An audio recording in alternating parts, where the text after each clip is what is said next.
1831 October 15 Ochanthuruth വൈപ്പശ്ശേരി തറവാട്ടിൽ തൊമ്മൻ്റെയും താണ്ടയുടെയും ആദ്യ സന്താനമായി ഒരു പെൺകുഞ്ഞ് പിറന്നു.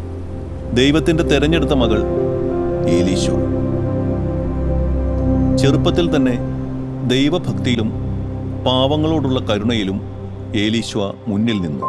16-ാം വയസ്സിൽ കൂനമ്മാവിലെ വാകയിൽ തറവാട്ടിലെ വത്തരു എന്ന യുവാവിനെ ഏലീശോ വിവാഹം ചെയ്തു.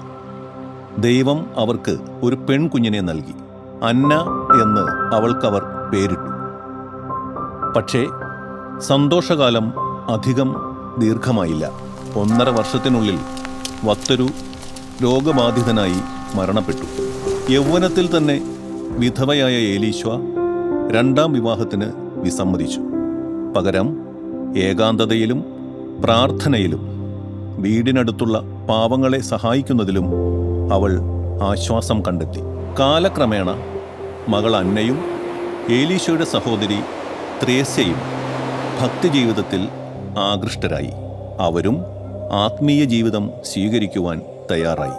അന്നത്തെ കൂനമ്മാവ് ആശ്രമത്തിലെ നോവിസ് മാസ്റ്ററായിരുന്ന ഇറ്റാലിയൻ വൈദികൻ ഫാദർ ലിയോപോൾഡ് ഓസിഡിയോട് ഏലീശോ തൻ്റെ മനസ്സിലുള്ള ദൈവസമർപ്പിത ജീവിതത്തെക്കുറിച്ച് തുറന്നു പറഞ്ഞു.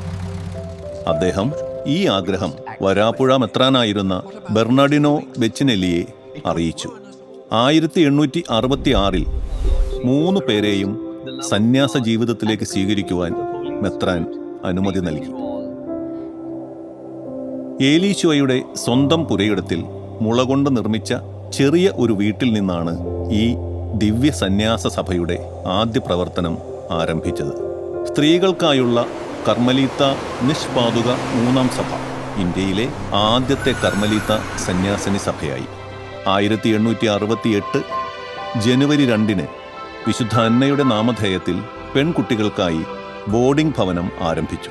പെൺകുട്ടികളെയും അനാഥരും വിധവകളുമായ സ്ത്രീകളെയും സംരക്ഷിച്ച് അവർക്ക് വിദ്യാഭ്യാസത്തിൻ്റെ വെളിച്ചം നൽകി.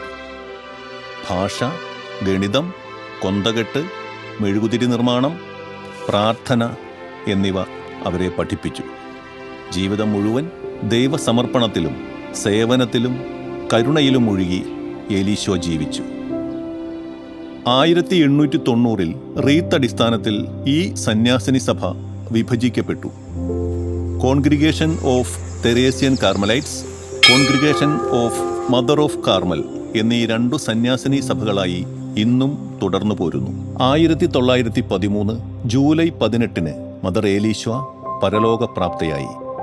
ആ കരുണയുടെ വിളക്ക് ഇന്നും കെട്ടുപോകാതെ സഭയുടെ വഴികാട്ടിയായി, സ്ത്രീകളുടെ സ്വപ്നങ്ങൾക്ക് ചിറകായി കേരളത്തിൻ്റെ വിശ്വാസ ഹൃദയത്തിൽ തെളിഞ്ഞു നിൽക്കുന്നു.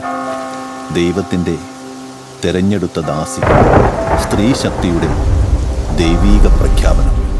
മദർ ഏലീശോ വാകയിൽ.